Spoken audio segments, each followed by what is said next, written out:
Panibago na naman pong drama ng pang-best actor na naman si Presidente Digong nyo. Nang sabi siya raw nag-alok na mag-resign o magbitiw sa pwesto dahil sa walang katapusang korupsyon sa Pilipinas. Basta ang maniwala dyan sa sinabi niyang yan, gago, tanga, tarantado, inutil. Ito, pagka naniwala ka sa sinabing yan na siya'y nag-offer ng mag-resign dahil sa walang katapusang corruption, ano masasabi ni Eli Cuyucutsuriano? Gago! Tanga! Inutil! Tarantado!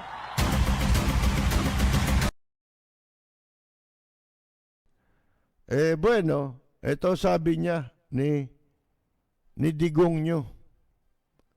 I offered to resign as president. Yan ito na naman. Ilang taon ko na naririnig to Gas-gas na yan Kumbaga sa plaka, gas-gas na yan Bugbog sarado na yan, ay resign na yan. I had everyone in the cabinet summoned. Pinatawag niya raw yung mga miyembro ng gabinete niya. I said I was getting fed up. Ako'y napupuno na in my years in government. Sa mga taong ko sa gobyerno, mahabang taon, there had been no end to this corruption. Wala daw katapusan itong corruption. Paano matatapos yan? Hindi naman totoo yung sinasabi ninyong galit kayo sa corruption. Hindi naman totoo yun Di ba? Kung galit kayo sa corruption, di natukhang na yung mga magnanakaw na yan sa gobyerno. Ni Saling, hindi nga At takot na takot sa iyo yung ombudsman O may kasunduan kayo ng ombudsman Kapalit ng pagkakatalaga sa kanya Tanggalin mo na yan salin. Tanggalin mo na yan lifestyle check para wala nang maimbestigahan. For now. Sabi ko nga sa inyo, inakala ninyo, bahala kayo na 100 taong kayong mabubuhay. Walang preno kung bumatikos. Malalim at makatwirang komentaryo. Mag-ingat ang mga politikong gumagawa ng kalokohan at baka kayo ay tamaan ng Rapid Fire! Sabi niya, there's really no end. There's really no end to this corruption. Wala raw talagang katapusan nito. Corruption. Ibig sabihin, ba't ba tayo nasa gobyerno? Umalis ka na. Kasi unang-una, nung tumakbo kayong presidente, kami kumampanya sa iyo, di ka patatakbo. Pinampanya kita. Isa yun sa akala natin, akala ko lang pala yun, na mapapatigil ang corruption. Isa yun Kasi pag merong rule of law, lahat yan, wala yan walang corruption. O hindi naman tayo umaasang totally wala. Hindi pwede yun Walang perfect mundo to Di ba? Pero at least naman, ma-minimize. Ngayon, ang corruption, lintik Hindi corruption ang tawag dyan. Plunder. Ang tawag sa ginagawa lahat ngayon ng mga magnanakaw sa gobyerno. Puro plunder yan. Nung panahon ni Erap, plunderer si Erap, di ba? Nag-iisa pa. Ngayon, ang daming plunderer. Mga kaibigan, wala nang kahihiyan, wala nang pakundangan. Merong pwedeng tapusin yan. Hindi nga lang totally. Walang gobyerno sa mundo na walang korupsyon. Sa Amerika nga napakabigat, di ba? Japan. Amerika, bigyan ko kayo ng example. Sa Amerika, ang dami nyo nababalitaan dyan, di ba? Nakakasuhan. Pero tignan ninyo yung kaso nila. Yung nature ng kaso. Wala akong mababalitaan ka. Hindi katulad dito na pera ng gobyerno ninanakaw. Pera ng taong bayan, taxpayers' money, ninanakaw. Alam ba ninyo sa Amerika, panahon lang ang nakawin mo. Taxpayers' money yun. Panahon ang nasa gobyerno. Ginamit mo yung iyong oras. Merong isang instance, nung nandun pa ako sa malaki-laking himpilan. Sa Amerika, merong isang mataas na opisyal nag-resign. Sa New York yata. Hindi ko malaman kung mambabatas ito, kung senador. Nag-resign siya. Alam niyo kung anong dahilan? Yung nanay niya, may edad na. Kinailangang isugod sa ospital. At yung ginamit na sasakyan para yung kanyang ina ay maisugod sa ospital, government vehicle. Mga kaibigan, alam ba ninyo, dahil doon, napilitang mag-resign yung public official na yan. Mataas na official to.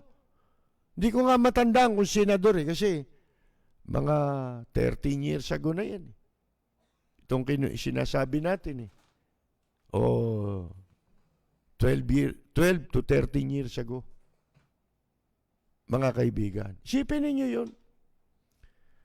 Marami dyan, di ba? Investigation of corruption sa Amerika. Pero, wala kang makikitang direktamente ninanakaw yung pera. Indirectly, ba, pera ng customs, ninakaw. Imbes na ibayad sa buwis, kinuha. Yung ginagawa nila sa customs ngayon. Sa Amerika, karamihan ng corruption, alam niyo kung ano?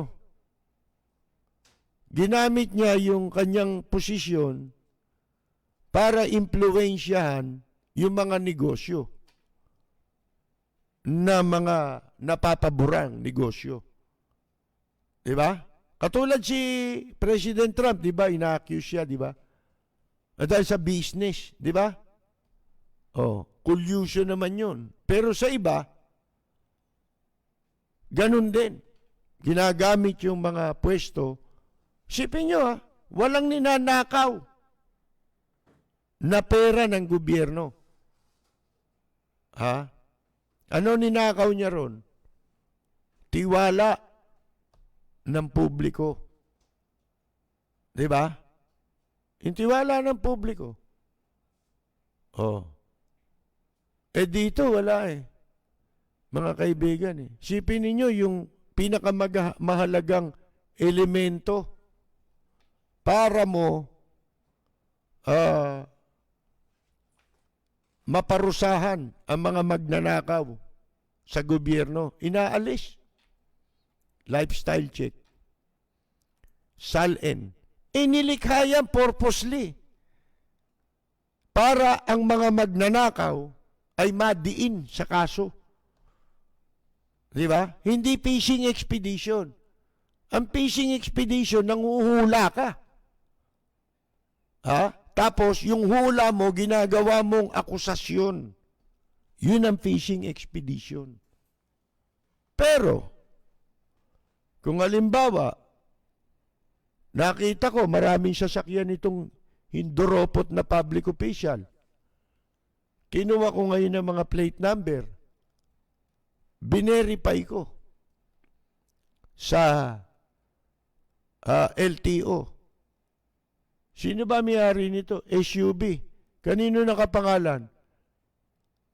Dalawang bagay lang yan eh. Basta hindi government vehicle ha. Oh. Malalaman mo rin kung government vehicle yan. Yun ang purpose, yun ang ganun ang pag-verify. Diba? Tignan mo sa LTO, kanino nakaregister ang sasakyan. Pag yan nakaregister sa pangalan niya, duda ka na. Ano sunod na gagawin mo? Titignan mo ang kanyang statement of assets and liabilities. Hingi ka ng kopya sa ombudsman. Anong purpose nun? Para mag-fishing expedition? Hindi. Ang purpose nun, para malaman mo kung yung sasakyan na yan na nakapangalan sa kanya, kailan niya nabili at kung yan ay nakapangalan sa kanya, magkano halaga niyan?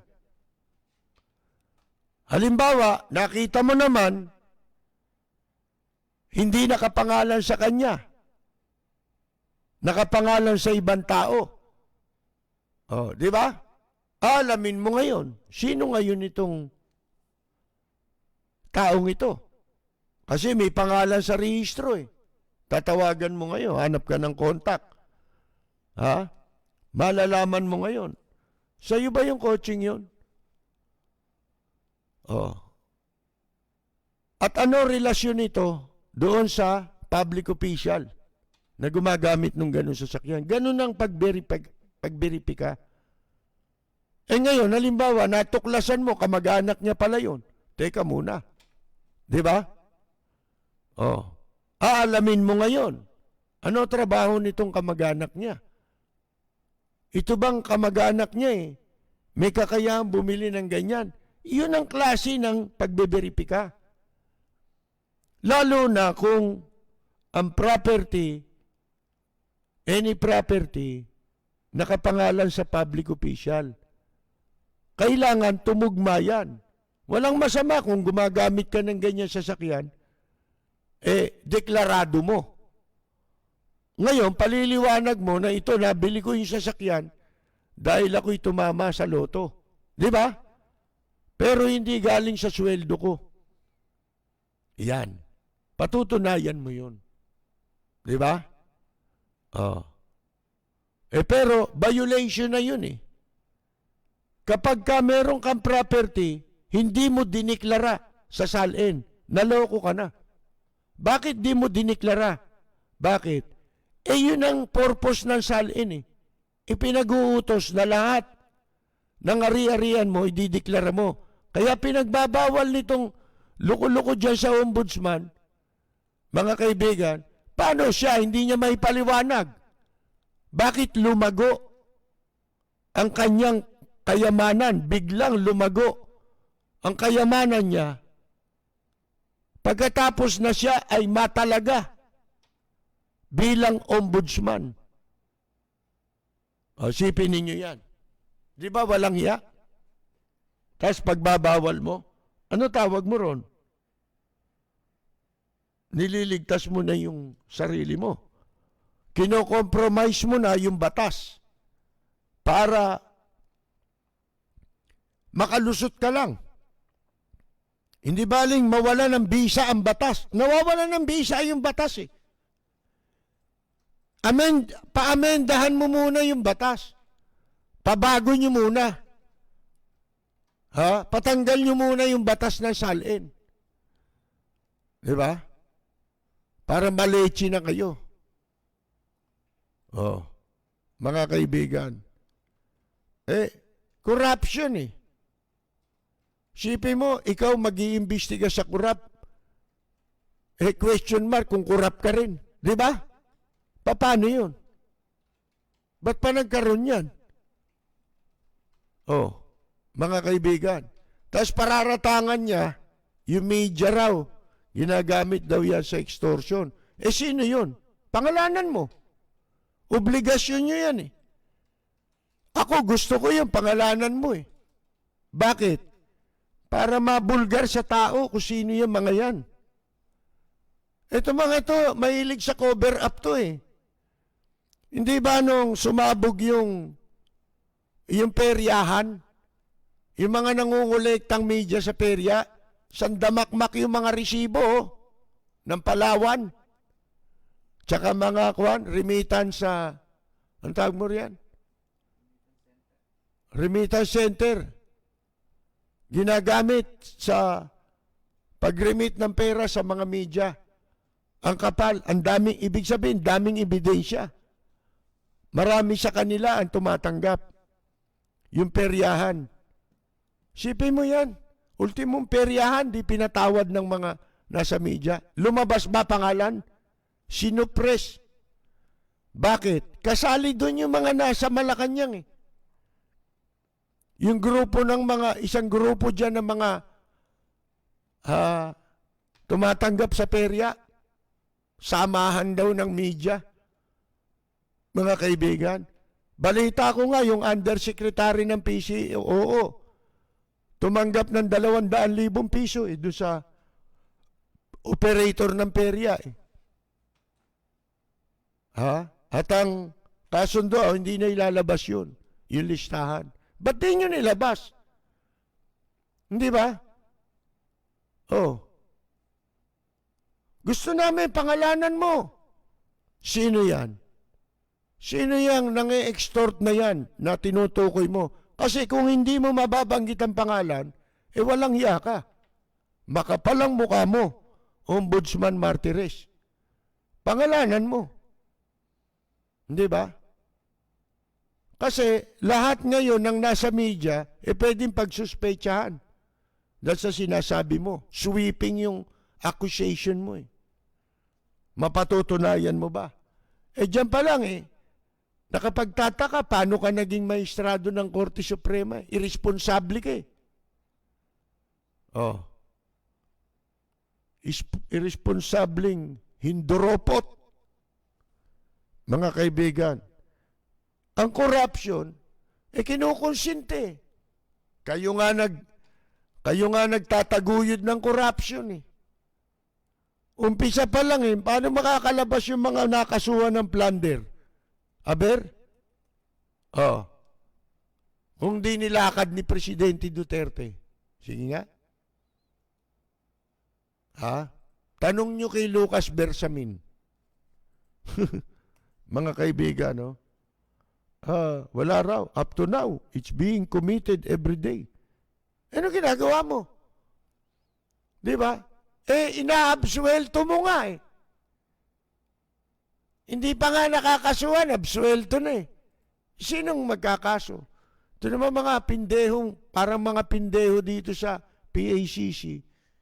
Binababoy na sila. Nagpupumilit pa rin kasi gustong tumakbo eh. Baka makatsamba na ngayon eh. Si Belhica. Mga kakandidato yan sila Jimenez. Patay gutom sa kapangyarihan niya mga yan. Mga nagpapanggap, nagsisipagpanggap. Mga kaibigan, can you stop it? You cannot. There's no way. Wala raw paroon. Sabi mo lang yun. Huwag mo kaming pabilibin sa lahat. Unang-una, wala nang bilib sa'yo. Lalo ang international community. Hindi na kayo pinaniniwala. Isipin niyo may temerity pa kayo na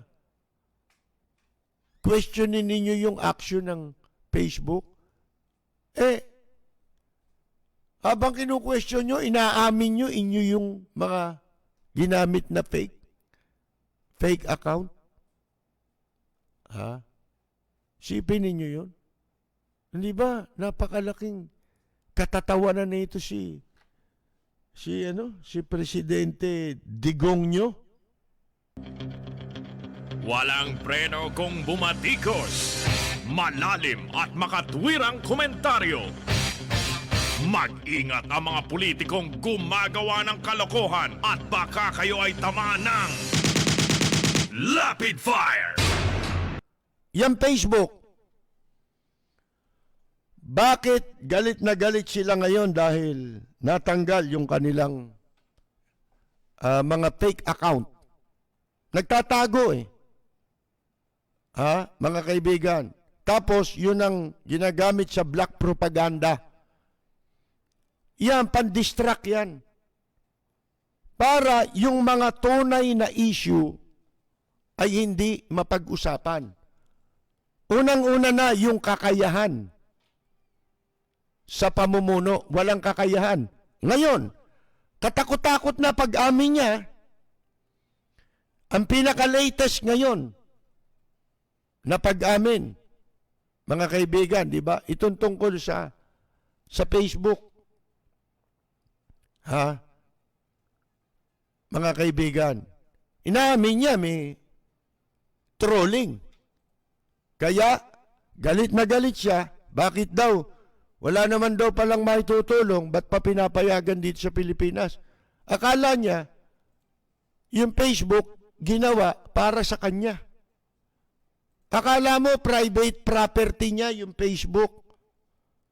Mga kaibigan, at lahat ng nalamang ng gusto nila o nais nilang gawin, pwede. Mamaya natin babalikan yan. Ito munang sinasabi natin, ito mga ito, distraction ito. Kaya ang tanong natin, mababago ba katotohanan? Diyan ba sa pagpapalit ng speakership, wala nang mananakaw? Wala nang magnanakaw? Sige nga, Aber. Dapat yun ang nilulutas na problema, di ba? Yung pagnanakaw. Inaamin din ngayon. Nagdadrama na naman, ano na raw Binalak na raw niyang mag-resign Pinatawag pa raw yung gabinete. Resign. Ano ibig mo sabihin? Nag-uusap kayo nung gabinete. Ano sinabi mo? Parang ganito. Mag-resign na ako. At sumagot naman yung mga gabinete. Wag po, mahal na Pangulo. Kayo po pinakamagaling na presidente ng Pilipinas.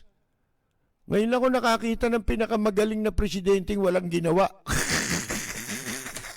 Naging magaling na presidente. Yan ang lagi sinasabi nila. Di ba si Locsin? The best president the Philippines ever had. Mga kaibigan, lintik ano po? Hayop sa bulahan Hayop sa face-to-face ng mga panluloko, di ba ho? Mga kaibigan. Utuan talaga Ito naman kasama yung mga troll. Wala na magamit ngayon Wala man na sila kasi binabantayan sila Tinanggal na yung mga nakatago nila natuntun sa China. Sipin mo yan. Ang mga propaganda ginagamit Chinese characters, English, tsaka Tagalog. Mga kaibigan.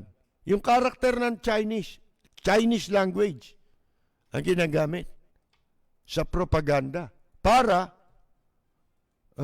ikampanya ito.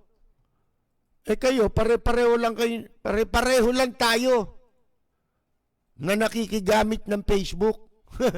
Baka akala nito, karapatan niya magkaroon ng Facebook account. Kakamali ka. Kahit sino pa kayo. Ang pagkakaroon ng Facebook account, hindi karapatan. Bakit natin nasabi? May kondisyon May kondisyon yan. Kung karapatan mo yan, walang kondisyon yan. Parang visa yan.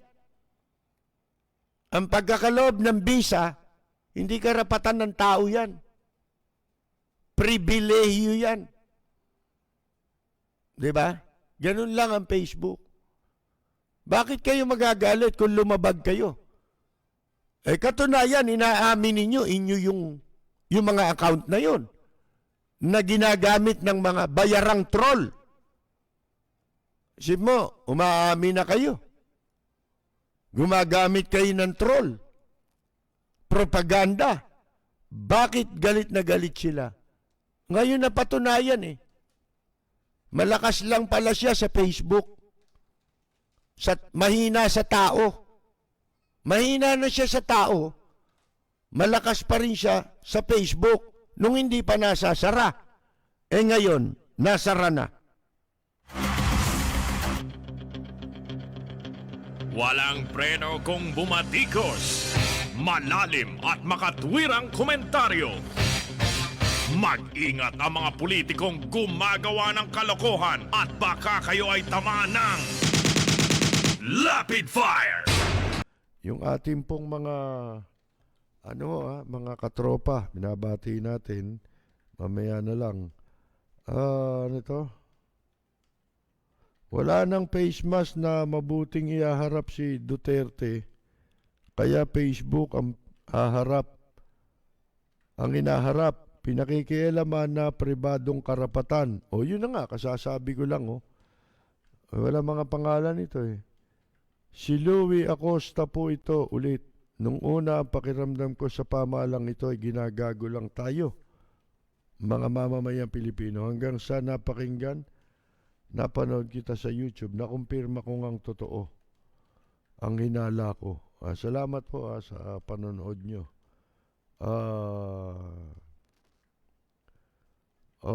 Ito may nag-text. Yan ba pangalan? Ganyan nga ho. Ang pangalan, ha?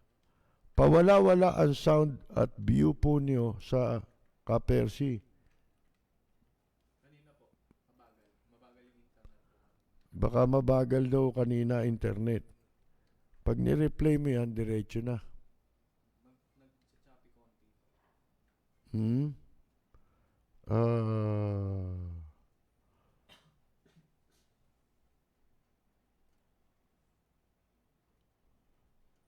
Talaga ito mga troll, maraming na loko ito, maraming nakuha nito. Napahanga. Siguro kasama na rin sila sa mga yung mga kumikita rito. Mga kaibigan. Lintik eh.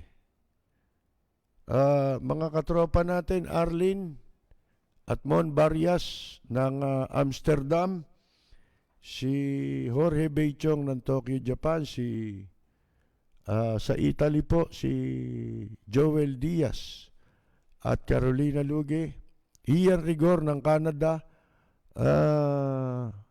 Rosita DC, mga katropa natin, Susana de los Santos, Kaenyang Mina, Kaani Flormata Saludes, si Kamaita Basilio ng United Kingdom, si June Di Valencia, si Yula Sotelo, Carmela Torres Balcos, si Carol Torres Brihiño, Andres Bonifacio, ng Michigan, sino pa ba? Raul Villanada, yan.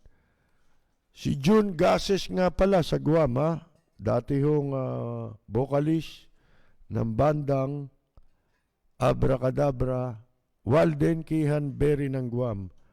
Si Luz Bimin Romana, si Mirna Guillermo ng Chicago at si Roxanne Rankin ng Florida. Nabati natin, Maria Dantea Cantiller Casenas ng Vallejo, California. Tere Gonzales ng Canada, Celso Paglingayin Aguilar, Mercedit Narido Gregorio, Ramon Balang ng UAE, Noel Bernal, Elizabeth Tasara Marino from Denmark, Carlos Castellano ng Dubai, Alberto Puno, Celestino Otome, Sierra Charlie de Guzman, Rosario Zapa, Boy Tapang, Hani Liwanag, MG Games, Dennis Martinez, FC Martin, Alvin Samson, Eric Partosa, ng Reno, Nevada yon, si Hil Santos, Hubert Ivan Pang, si Win Sher, Nelson Beblañas, Emelita Villarosa. Ulitin ko lang Ako ho, maninindigan ako sa rule of law. Ano pa mang labas sa rule of law. Extra constitutional, hindi ho tayo pwede dyan. Kahit sino pa ho, ang manungkulan sa gobyerno, maninindigan tayo dun sa rule of law. Pupunahin natin kung sino ang mga bumababoy at magtatangka pa na gawin yan. Kaya pinapaliwanag namin sa inyo, di ba? Yun lang palitan dyan sa Kongreso. Ano tawag nyo dyan? Ano na yan? Pagsira na yan sa rule of law. Paglapastangan na sa saligang batas yan. Di ba? Bakit ang dapat masunod May pamiting-meeting pang ganyan. Di ba?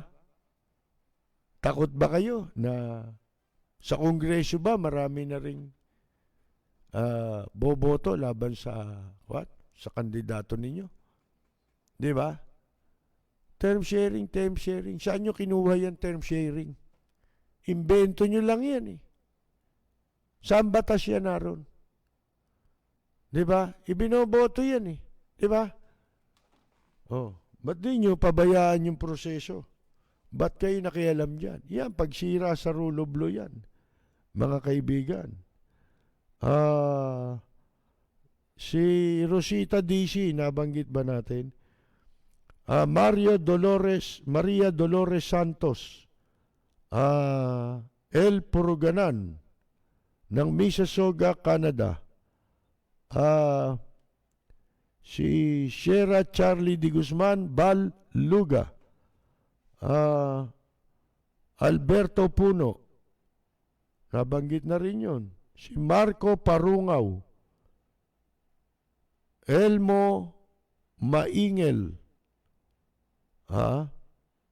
si Noel Bernal, Janet T. Panay daw sabi ng resign, di naman tutuparin.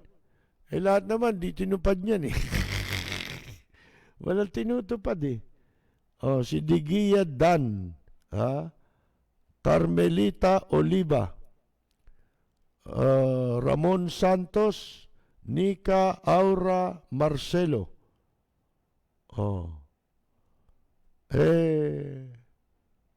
Pakitanong nyo nga kay Marcoleta, bakit siya congressman? Mga kaibigan, ano po? Ba't ka party list congressman ka?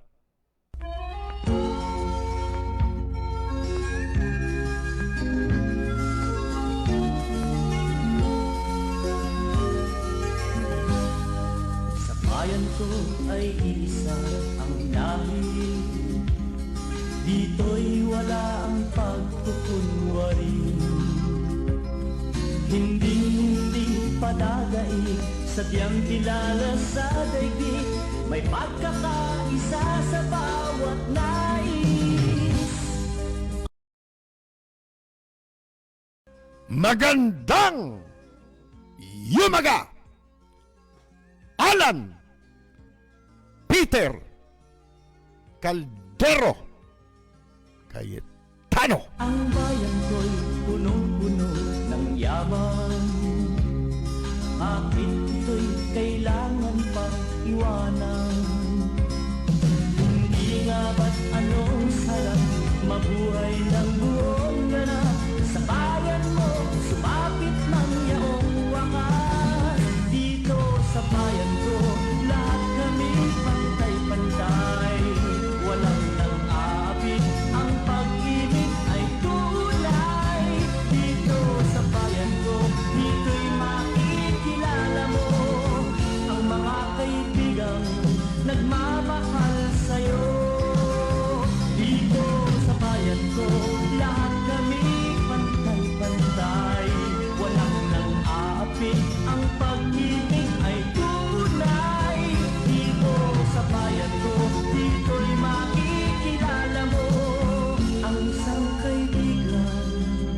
ang mga kaibigan, ang bawat kaibigan na totoo.